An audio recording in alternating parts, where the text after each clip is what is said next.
Hello everyone! Welcome back to my YouTube channel. Ako na po ni si RJ Bisaya Vlogs na nagbabalik. Ayan, wala pa akong magagawa ngayon. Kaya while eating po ng egg pie, ito po egg pie. Oh, come on! Egg pie. Magkwentuhan po tayo guys. Ang content po natin ngayon ay based sa yung na-experience ko dati. Year 2018, yun yung panahon na may pinatay na Pilipina na nilagay doon sa freezer. Tapos parang nag-declare doon si Pangulong Duterte na pauwiin niya ang mga OFW na gusto nang mag for good, kung gusto nang uuwi. That time kasi nagtatrabaho po ako noon doon sa sa Gate Mall, doon sa sa Iga accessories and jewelries. Tapos meron po akong nakilala na nagtatrabaho daw siya sa sa embassy. Tapos dati kasi talaga desidido talaga ako na mag-apply sa ibang bansa, cross country ako doon, papunta doon sa sa Europe. Tapos may nakilala ako doon sa nung napunta doon ako sa trabaho doon sa bus. May nakilala ako na siya. Nagtatrabaho daw siya sa embassy. Ito po siya. Yan siya. Ayan, sa mga nakilala sa kanya, mag-ingat na lang po kayo. Wag pong magtiwala diretso. Kailangan investigahan nyo kung totoo ba talaga na siya, legit na nagtatrabaho sa embassy or legit na nag-hire sila ng tao na palipad doon sa Europe. Year 2018, naloko din ako noon, bullshit. Nainis talaga ako kasi noon kasi dati yung dati kong tinatrabahoan, paano na ipalugi na. Kaya I decided to migrate to another country. Nag-apply ako ng cross country. Tapos napakilala nga siya sa akin. Tapos yun, meron naman siyang ID, may ID siya. Tapos doon sa nung na-assign na ako doon sa Alhambra Mall, doon ako nagtatrabaho. Tinanong ko yung mga tao doon kasi malapit lang doon yun sa tinatrabaho niya Tinatrabaho niya doon sa sa Alhambra Mall. Kilala din naman siya, mabait daw siya, kaya yun nagtitiwala ako. Tapos hanggang naghingi ako ng mga documents. Meron naman siyang binigay sa akin na kontrata. Parang for employer na siya ba na pipirmahan na, pero nagulat lang ako kasi lang siya, manual, bakit hindi siya through email. So dahil sa tiwala, kaya nakumbinsin niya ako, pumunta pa kami doon sa tinatrabaho. Tapos mayroon akong nakasalubong doon na kakilala din, nagtatrabaho siya sa sa Rolex watches. Kaya nakilala niya yon, so parang buo yung lobo kasi may kakilala siya, nakilala ko din. Tapos doon kami nag-usap na mayroon daw siyang pinadala na doon sa Europe daw, pinadala niya doon pinatrabaho. Tapos kinausap ko din naman yung isa, sabi niya, yung kakilala ko, siya daw din po yung nag-process sa documents niya, kaya ayun, nagtitiwala ako sa kanya. Hanggang sa naghingi na siya sa akin ng pera para ma-process na daw yung ma-process na yung documents, kailangan siya ng pera.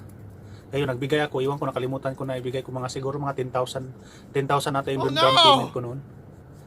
10,000. Kaya doon binigyan niya ako ng parang kontrata. Parang through lang siya ba, tawag niya manual. Kaya nagtaka ako, bakit manual? Bakit manual siya? Bakit hindi siya through email? Kaya doon nagtaka talaga ako bakit na ganun ang sitwasyon. Siyempre alam naman natin na alam mo naman kasi yung baka manluloko siya or parang nakitaan ko siya ng butas. Kaya doon nung tinanong ko na siya, tama naman din yung sagot niya. Tapos yung mga pag-processing, tama din yung mga processing, hanggang sa mga umabot na siya mga 1 week. Hindi na siya nag-contact sa akin. Tapos kaya doon pinuntahan ko yung tinatrabahoan niya dati doon. Inakyat ko talaga doon sa sa tinatrabaho niya kahit bawal. Sinabi ko lang, pinakita ko yung picture niya kasi hindi rin niya alam na nung time na yun nakakuha ko ng picture kasi parang siguro baliwala lang yun sa kanya, sa kaibigan niya, tapos kaming tatlo. Kaya pinakita ko yung picture ng yung nagbigay sa akin ng trabaho for Europe. Kasi marami na nga daw siyang napapunta doon. Nagtatrabaho daw sa McDo, sa Jollibee. Kaya yun, inimbestigahan ko, pinuntahan ko, pinakita ko doon, nahuli ko. doon ko siya na doon ko nalaman na matagal na pala siyang wala doon, nagbisita-bisita lang siya. Tapos ang pinaprocess niya pala na papel is yung kadama, yung maid, yun yung pinaprocess niya. Kasi nagtaka talaga ako bakit hindi na siya nagparamdam nung nabigay ko na yung pera. Tapos yung papel din na binigay niya sa akin ng kontrata, through handwritten lang, kaya nagtaka ako. Hanggang sa nung pasunod na, nung kinontak na niya ako kasi tawag ko ng tawag 1 week, hindi siya nag-response. Kaya after that 1 week, nag-response na sa akin, sabi niya mayroon na siyang emergency. May nasikaso daw siya. Tapos nanghihingi na naman siya ng pera para daw pang ticket. Kaya sabi ko sa kanya, hindi ako magbibigay ng ticket unless na makareceive ako ng email na kontrata. Email na kontrata. Kasi handwritten lang siya kaya parang hindi makapaniwala. Kaya guys, mag-iingat po kayo sa mga taong manluloko. Hindi po kayo aasinso pag lagi kayong nang mangilad ba? Mangilad mo sa iyong isigkataw. Ang kwarta nga inyong gikuha sa isigkataw ninyo, madubli na, matriple pa nga makuha sa inyo ha. Kaya adunay karma. Karma. Kaya ang payo ko lang po sa mga naghahangad dyan na pumunta sa mga ibang bansa, any countries, Canada, Australia, Europe, kahit saan, kailangan pong investigahan nyo muna bago po kayo mag-apply o maglabas po ng pera. Kasi lalo na sa sitwasyon ngayon na halos lahat ng tao nagkakarandapa na, naghirap na para lang mabuhay. So kailangan para mabuhay po tayo ng walang iniisip, yung wala kay kabalakan ba. So kinahanglan nga dili ta mangilad og tao. Kaya ang mangilad kag tao guys, dako kayo ng gaba sa Ginoo. So be aware na lang po tayong lahat sa lahat ng mga transaksyon lalo na sa pag-apply. Dito na na ako nadala na ako, parang hindi na ako masyadong naniniwala. So inimbestigahan ko muna bago ako mag-apply, if just in case na mayroong mga opportunity, di ba? Kailangan tingnan niyo muna sa embassy o sa POEA, i-check niyo yan, i-google niyo para sigurado po siyang hindi kayo ma-fake, kasi marami na pong fake ngayon sa mundong ito para lang kumita. Ayan guys, please don't forget to like, comments, and click the notification bell para ma-update kayo sa aking mga new videos. Tapos nung panahon na yun guys, grabe, hirap na hirap talaga ako kasi yung perang binayad ko sa kanya is inutang ko lang din yun. Kaya siguro mga 1 week din ako hindi nakatulog doon. Lagi nag-iisip. Tapos gusto ko nga sanang gusto ko sana siyang isumbong sa pulis. Kaso lang din, wala din kaming receipt na walang formal receipt. Meron lang akong pinapirmahan sa kanya pero sa akin lang yung pinipirmahan na papel. Kaso lang kailangan kasi siyang official receipt. Tapos nagbayad ako sa kanya, hindi pa sa office. Simple nagtitiwala din.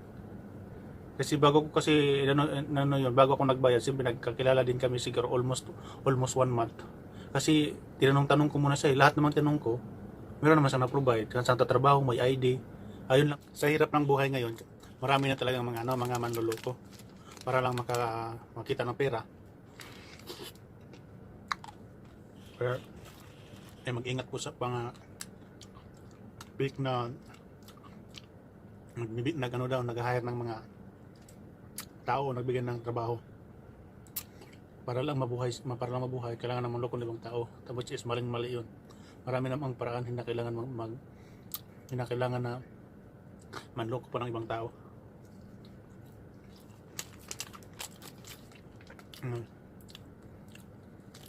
Kwanta peanut.